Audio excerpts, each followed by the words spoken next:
జగన్మోహన్ రెడ్డి గారు గత 5 ఏళ్ల ప్రభుత్వం గాని ఇప్పుడు 2 ఏళ్లలో చంద్రబాబు గారు వచ్చాక ఒక రైతుగా ఎలా ఉంది చెప్పండి. బాగుందమ్మా, ఇది బాగుంది, బాగా సౌకర్యం చేస్తున్నాడు పాపం.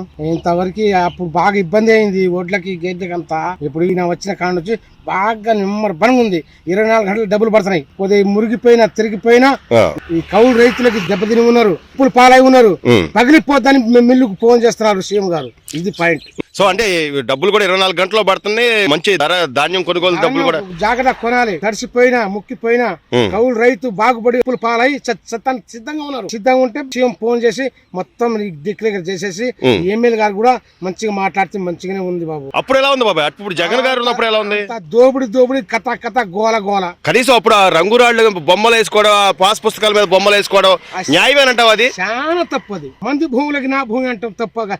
నీ భూమి అయిద్దా? అంతేగా చెప్పు. నాకు భూమి నీకు ఇస్తానా? బతుకుతావు నా చేతులు? అసలు బతుకుతావా? మాట నువ్వు నా భూమిని తీసుకొని బతుకుతావు నా చేతులను? ప్రభుత్వ ముద్రతో మీ పాస్ పుస్తకాలు వేశారు చంద్రబాబు నాయుడు గారు. ఎవరు మంచి చేసినట్టు అంటావు రైతులకి? ఈయనే బాగా చంద్రబాబు నాయుడు గారే మంచి కరెక్ట్ చేస్తున్నాడు. అయ్యో, మళ్ళీ జగన్ గారు నమ్ముతారంటావా జనాలు? ఎట్ట నమ్ముతారయ్యా? మళ్ళీ నేను వస్తా అన్నాడు కదా, పాదయాత్ర చేస్తా, నేను వస్తాను. తాగే అంటారు, వాగటానికి ఏముంది? ఒక్కొక్కరి సంగతి తెలుస్తారు, రప్ప నరుకుతాం అంటున్నాడు మరి. చాలా మంది నరికాళ్ళ కానీ నరికిన చాలా మంది పోయినారు. అంతే. ఇప్పుడు బానే ఉందంటావు అయితే పాలన, ఇప్పుడు పరిపాలన బ్రహ్మాండంగా ఉంది.